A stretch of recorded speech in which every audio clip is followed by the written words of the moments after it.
Ce qui est intéressant, c'est justement la diversité des regards et la diversité des endroits où on va poser ces regards. Donc c'est pour ça que l'Agassiz est un bel écrin. Les photographes que nous choisissons sont choisis sur leur engagement, leur militantisme pour nous parler de la planète et de l'état dans lequel elle est.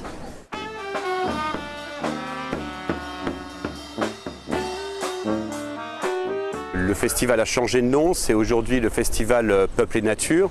Et l'idée, c'était de mettre l'homme au cœur de l'action et de se dire il est temps d'agir. Et au-delà des thématiques choisies pour cette 5e édition, il y a notre volonté de donner la parole aux images et de bénéficier de la présence de ces photographes pour qu'ils apportent leur témoignage, non seulement en images, mais aussi par leurs convictions.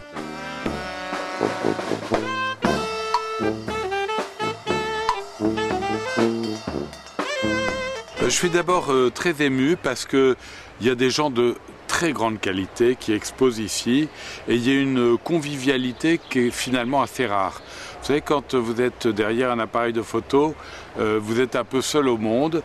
Je pense qu'il y a un ego parce qu'on est les témoins du vivant, on est les témoins de ce qui nous entoure. Et cet ego s'efface aujourd'hui pour le partage auprès du plus grand nombre de l'image qu'on a pu rapporter. Notre travail de photographie, c'est de transmettre une énergie qu'on reçoit. Des gens qu'on photographie, qui sont des gens dignes, qui sont peut-être pauvres, mais en même temps qui ont toute une dignité, qui ont une richesse en eux. De pouvoir exposer ici à l'Agassiz, c'est donner encore plus d'aile à ce rayonnement et à cette beauté d'humanité. Donc, je crois qu'on peut changer le monde, effectivement, depuis l'Agassiz, parce qu'à partir de là, rayonne encore plus cette humanité qu'on essaye de transmettre.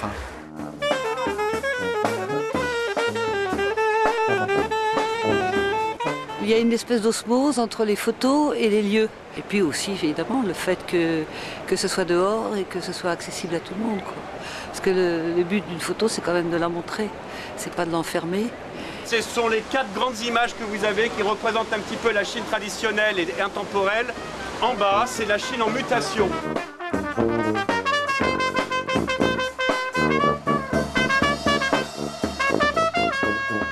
Nous choisissons des lieux qui sont les plus porteurs, je veux dire au plus juste, avec la thématique qui est exposée.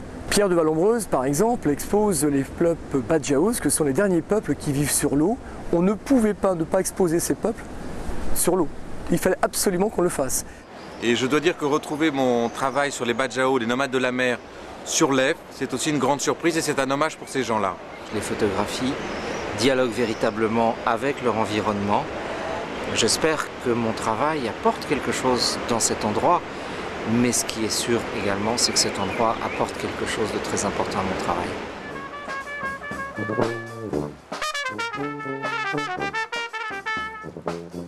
Ce que je trouve extraordinaire ici, c'est d'avoir réussi à mélanger un petit peu tout ça. Et puis en toile de fond, le fait de parler des problèmes d'environnement et d'un festival qui est comme vocation de sensibiliser.